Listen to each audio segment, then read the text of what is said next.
novels always felt like my sort of native language. And it was such a challenge to move to short stories.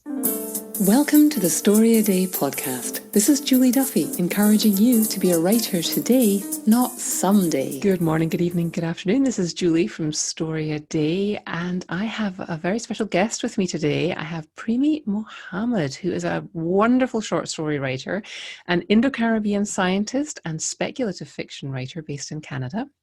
Her work has been published by Automata Review, Mythic Delirium, Pseudopod, Nightmare Magazine, and others. She can be found on Twitter at Premeesaurus or at her website, Premee Mohamed, and you can read more of her short fiction at Curious Fictions, and I will be linking to all of those things in the show notes. Her upcoming novel, coming out on March the 3rd, is called Beneath the Rising. Premee, welcome. Hi, Julie. Thank you for having me. So, I wanted to talk to you because I came across your stories, first of all, actually through Escape Pod, where you had a wonderful narrated version of your story More Tomorrow. And then I went digging for more stories and just wanted to get you on here to chat about this writing life. So my mission here is to encourage writers to write often, and to allow themselves to make it a priority in their life, no matter what. Now, I gather you have a day job. So what does a good writing day look like for you? I think a good writing day is I come home from the day job and I actually have enough energy to write, and I haven't brought too much work home. And I guess sort of craft-wise, it's I am working on a piece where I feel confident about how to get to the next landmark in my outline. So that means I've left myself clear enough signage or lane markings or whatever to drive there. And that's, to me, that's pure joy. That's immersive. You just drop right in. And I guess conversely, a bad one is where I feel either completely out of energy, just running on fumes, or stuck because either I don't know what I want to happen next, or I do, but I've realized it doesn't make any sense. So how much do you outline? At the moment, it varies from piece to piece. I'm pretty diligent about outlining novels, at least in terms of sort of chunks or choices that get people or characters from one scene to another. Short stories, kind of less so. Usually I outline the beginning, maybe one or two decision points, and then the end. Right. It always seems like you can hold more of a short story in your head. It's not such a juggling act. Yeah. What do you do on days when you come home and the energy's not there, or the stress of the day has overtaken you? Are you able to, do you soldier on, or do you just let it go? What's your go-to strategy? It's interesting you asked that because I'm doing a lot of that this week. Aha. There's so much stuff I find around writing. So not the actual drafting of fiction itself, but there's always something you can do. So I find on days when I have not got whatever resources are needed to actually work on my fiction, there's usually still something. So it's cleaning up an outline or revising something, say doing something low energy like copy edits or line edits, or research. That's a really common one for me. So there's always a heap of something. You can't see it from that angle, but there's a stack of books about 13 high next to me on a table. And you may be able to see actually that my couch is covered with books. And all of that needs annotating and digesting. So to me, that's something I can do on those nights when I think I can't write. Yeah, I think that's a very common situation for many of us. The floor is comfortable for sitting on. It's fine. That's fine. I live alone. Who's going to use the couch anyway? No, that's a really good point, actually, that there's always other stuff to do. And I think my mind immediately went to, I was thinking, do you work on finding places to submit, or looking for agent and stuff like that. But yeah, I like the fact that you went straight to the more work-based stuff, like the editing and researching. So do you find that a lot of your ideas come from your research or like I had to phrase this. I've read a few of your stories now, and there's everything from More Tomorrow, which I don't think it's giving away too much to say that it is two of my favorite things, actually. It's epistolary because it's a journal, and there's some time travel in there. And then you have other stories where they're speculative fiction, but one is about aliens and a mother who's got a baby, and another one is about it starts with a cow giving birth. I mean, like, if I had to guess where your ideas come from, I don't think I could. So, where do you find most of your ideas come from? And it's interesting that you mentioned those three specifically. So, More Tomorrow almost literally came out of my science degrees.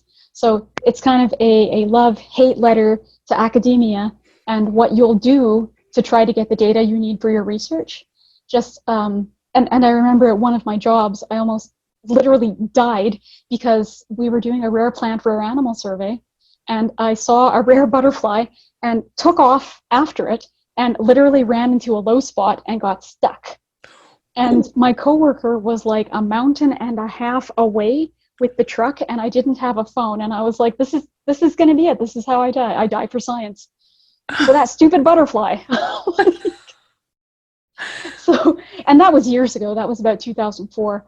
But the idea of doing whatever it takes to prove yourself and trying to make the most of an opportunity when you got it, that's absolutely where More Tomorrow came from, was from my science degrees. And Willing, I worked on a ranch for a while, and I have a lot of friends who are farmers and ranchers, and I work as an environmental scientist, so I'm out and about a lot. And of course, I live in the prairies. So Willing actually came from a story that I'd heard while I was working with some of the older guys out at one of our field offices in the prairies. And he said he had never had to do this, what's done at the start of Willing.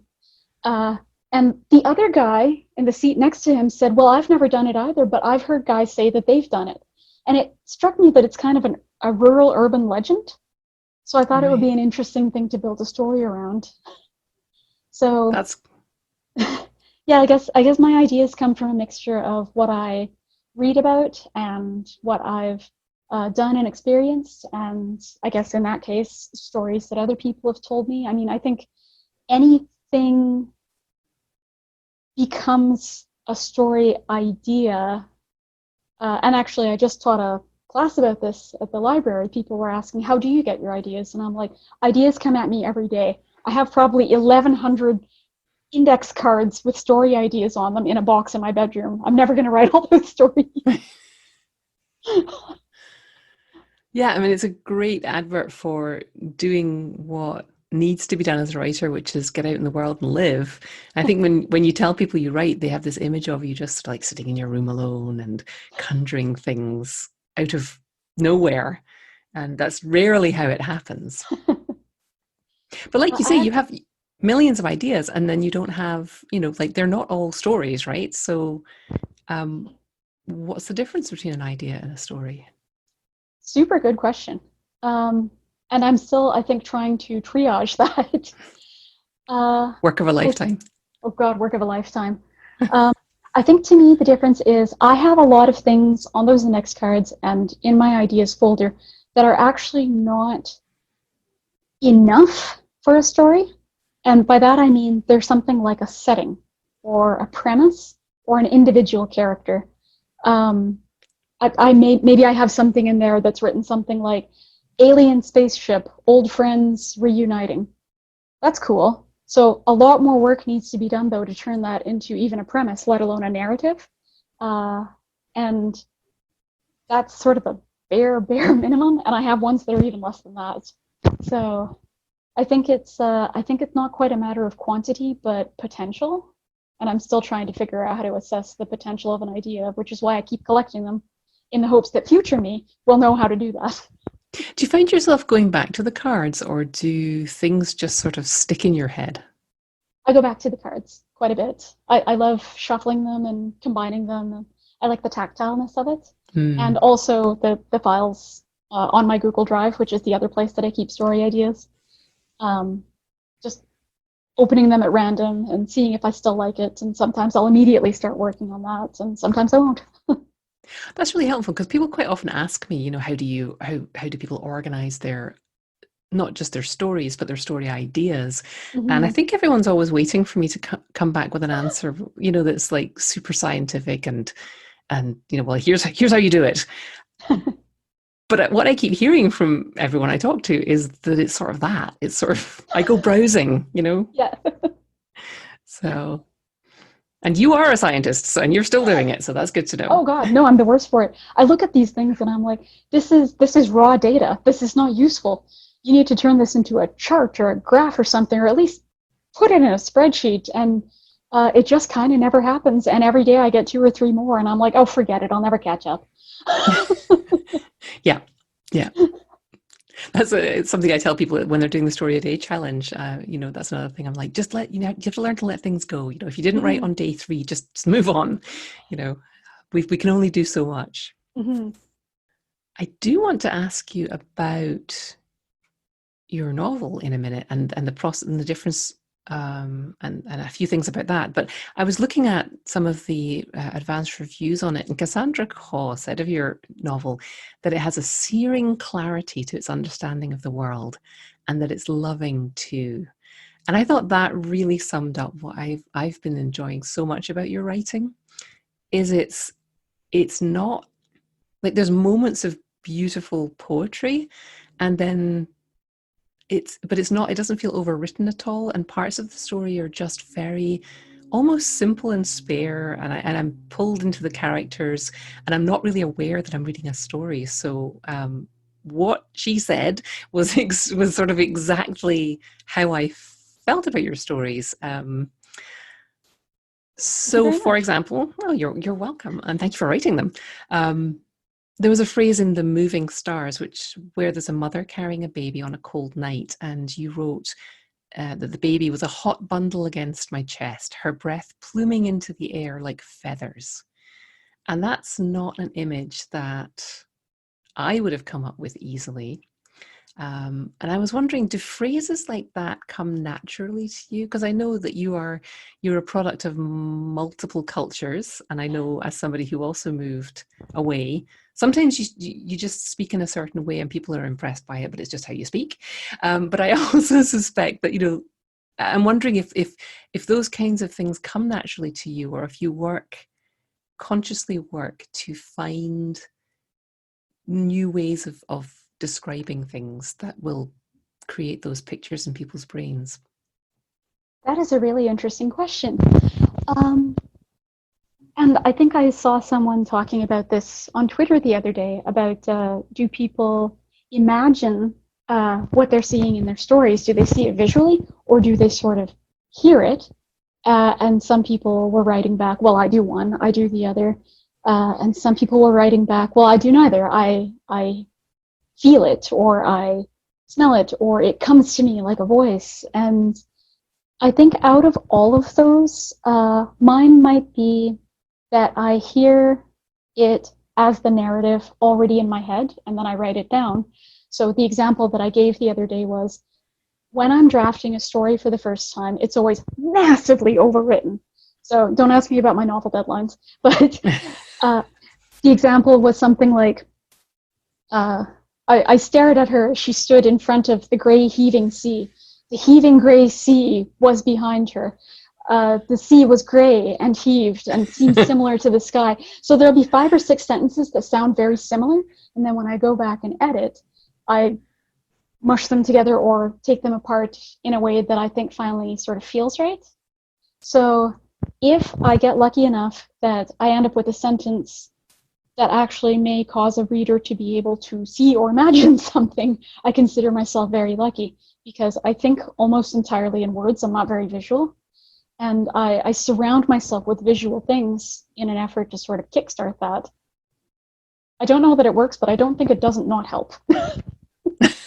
You don't know that it doesn't not help. I like it. No, I mean, it works for me. I'm not as a reader, I'm not a massive fan of great stretches of description and stuff. So that might be one of the reasons that I really enjoy your stories. Is it's there enough to ground me in the story, but not enough to distract me. So, but and again, there wasn't a single cliche, I don't think, in anything you wrote. Every description was so unique. It was really fun. So, whatever you're doing, keep it up. Yeah, I shall. So, speaking of novel deadlines, which I won't ask you about the deadlines, but Don't. how is did you start out as a short story writer or a novelist? Like, which comes more naturally to you, and how do you find the transition between the two? Oh my God. So, you may not be aware, or probably aren't aware. So, Beneath the Rising, I actually finished that when I was doing my undergrad, and sat on it because I wasn't interested in being published. I just wrote and wrote and wrote and wrote, and kept it for myself, and would read my stuff and tweak it and write more stuff. I always had written novels. I started writing them when I was 12 or 13. They would just get immense, just like these 400,000 word novels, and they didn't really have any plot or any plan, and they just basically anecdotes strung together with no endings. So Beneath the Rising was maybe my 10th-ish novel, and I wrote a bunch between 2002 when it was finished and 2016, late 2016, when I decided to seek representation. Novels always felt like my sort of native language, and it was such a challenge to move to short stories. I had absolutely no idea. It's such a focused skill set. It's even more important that you can't just write a string of anecdotes. Everything has to be essential. Everything has to make sense based on what came just before it. And you've only got like 4,000 words to have the characters interact and have the setting play off them and have an actual narrative arc happen and have everything neatly cause each other to happen until the ending. There's no room for like the things I like in novels. So tangents, really long ones, quests, MacGuffins, red herrings. There's really no space for that. You have to be so disciplined as a short story author, and I am extremely not. But short stories are fun, I think, just because of the challenge, for me at least, because you can come at them in a bunch of different ways if you think something's not working. Like with More Tomorrow, I kept poking around with the idea of I want to have a dinosaur adventure novel, or sorry, a dinosaur adventure story, but I didn't know how to make it sound the way I wanted to until it struck me that I could maybe make it sound like a lab notebook. So you circle around something, poking it, and you can do that with a short story. With a novel, if you try to do that, you're 80,000 words in, you've wasted half your year. Right. It sort of all collapses when you poke it. Exactly. So why then, as a natural novelist, did you get into short story writing? Short stories pay you right away. Right. Was this on the advice of agents or other people that you'd met in the world, the writing world, or did you just sort of spot that key point? That was a major part of it, but I actually got started back in them because a friend of mine saw an opportunity, a call for submissions actually, for She Walks in Shadows, which was a Lady Lovecraft anthology from, I think, like 2015, 2016. I think I remember that coming out. Yeah, and he sent that to me and was like, hey, they pay cash money and you should submit because this seems like it's up your alley based on what you've told me you've been working on. So I did and got in. So for a little while, my submission to acceptance ratio was actually 1. And I was like, that's kind of a bad way to start, isn't it? It was actually, because I was like, oh, this short story submission. This is easy. Well, yeah. But it was fun, and it was the first short story I'd written since high school. And then I kind of hopped on Twitter, and the more you look around, the more submission opportunities there are everywhere. and it seemed like such a kind of fun thing to do while I was querying my novel. So that's what ended up happening. And of course, short stories are like tattoos. Once you have one, you want more. So Love it. Yeah, a lot of people who I run across who haven't been writing for a while, they are hung up on getting it right the first time. And it sounds like you are not. Like you're very comfortable just letting the words pour out. yeah, as I said, I'm an enormous overwriter. So what I do during my revision process is like 90% cutting and condensing. And it's always been that way. And that's, I think, why I'm so comfortable with it. I see my friends struggling with their revisions, and I'm like, I'm not sure I have any advice for you because you write so differently from me. Your first draft must look so different from mine, which is, 50,000 words too long. So that's the first thing I go back and do. But if you're trying to get it right the first time, you end up blocking yourself, and then you don't have anything to edit. So I think so. I think that must happen. Yeah. Yeah. Is people want it to sound a certain way right off the bat rather than thinking, oh, I'll catch this in post, kind of, which is what I usually think. Because, it's writing. It's even less of an investment now than it used to be. You don't even have to sit there with the whiteout and the typewriter correction ribbon and the pen and the ink and like the candlelight or whatever. Now it's just photons. You can just take out whole sections if you want, put in whole sections if you want. Yeah. It's so much easier than when you had a typewriter. I don't know about the investment in a first draft. Your first draft is an empty bookcase. Second, third, fourth drafts is you putting books on it and getting them into order, and then finally you give the whole thing to your agent, and it's his problem. I know some people who refer to it as draft zero rather than the first draft even. I like that. Yeah, draft zero. Yeah, that's good.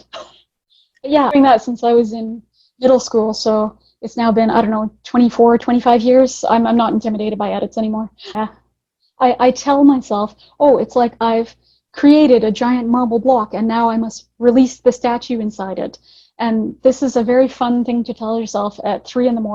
on a deadline day when you're still chipping at the thing with your chisel. You're like, I made too much marble. This is bad. Yeah. At least Michelangelo had to could get somebody else to get the marble out of the ground. No, exactly. Right?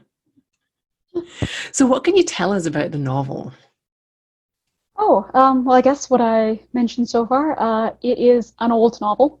It was completed around the same time it's set, so 2002. I've seen people already referring to it as a period novel, which makes me feel old, but I think that's what That's a terrible thing to say. So, basically, it kind of arose itself, too, out of that degree that I was doing at the time, which was molecular genetics, very primary research focused, very basic research focused. And I kept chafing against what I felt were the limitations that even as an undergrad, like a 16, 17-year-old undergrad, I was feeling.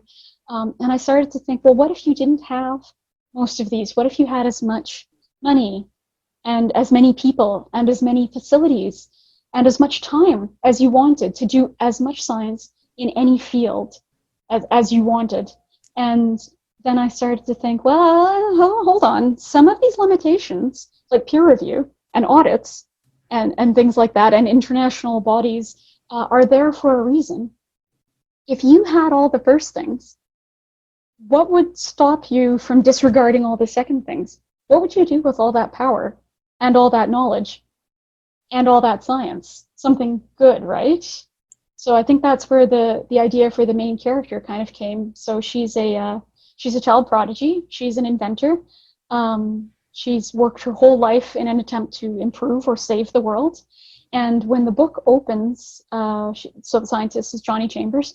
Johnny's just invented a clean energy reactor, which she's very excited about, which will get the world off fossil, save the world. Anyways, you shouldn't probably invent things like that unless you 100% know what you're doing and what might be attracted by that. in an effort to use it for its own purposes. So yeah, that's kind of where the book begins, is science will save the world. Oh no, we've made a mistake. The world now needs to be saved. Aha, that sounds great, and I am looking forward to reading it. So what's next for you? Well, they bought 2 books, so there's actually a sequel to this novel.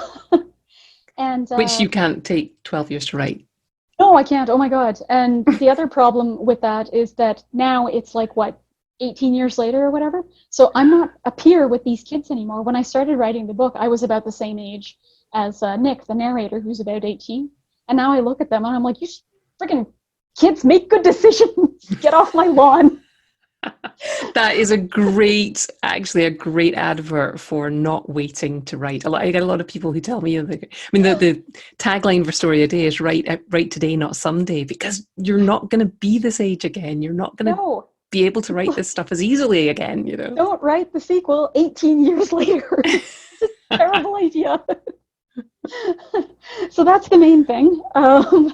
There's always a challenge, isn't there? It was always a challenge. Yeah, no, I have to reread it now, and I'm like, I don't remember writing most of this. So, and ECW Press is publishing a novella of mine next year. The announcement came out in Locus. I'm not sure if it's out officially anywhere else, but it is official. Contract signed. That's called The Annual Migration of Clouds, and it's, I guess, I don't want to say post-apocalyptic, but certainly post-climate disaster novel. Well, novella. It's kind of a long novella, though. Anyways, but yeah, that's coming out in 2021. And I've kind of dropped short stories for a little while to focus on novel stuff. It turns out I don't have enough hours in the day to do both. But I do intend to get back on the short story horse, so I hope people will stay tuned for that. Yeah. And then let me bring it back to short stories for a minute and ask you one more question about them, which is, how do you know when a short story is done? I tried to answer this on my friend Hillary's podcast the other day, Tales from the Trunk.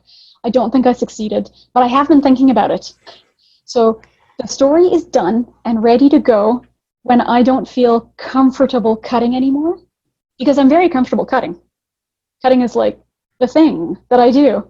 But when I go back to the top and start to go back down it, looking for more things to cut, and I feel uneasy about cutting anything else, that's when I know for sure that it's ready to go. Generally, it's not that something needs to be added. Well, Premee Mohamed, thank you so much for being here. It has been an absolute pleasure. Thank and you. Please keep writing. So don't forget to check out Premee Mohamed's first novel, Beneath the Rising, which is out now. You can get it from independent booksellers online, and who are all trying to keep themselves afloat at the moment. And you can also find Premee's short fiction at Curious Fictions, and the link for that is in the show notes. I had such a great time interviewing her, and I hope that you got plenty out of this interview. And I will see you around the Story a Day site.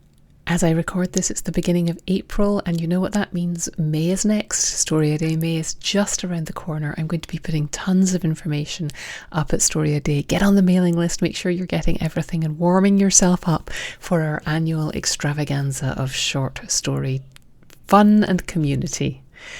Most of all, keep writing. Thanks for listening. Why not come over to the blog at storyaday.org and check out this week's writing prompts and articles. And in the meantime, have a great creative week, and of course, keep writing.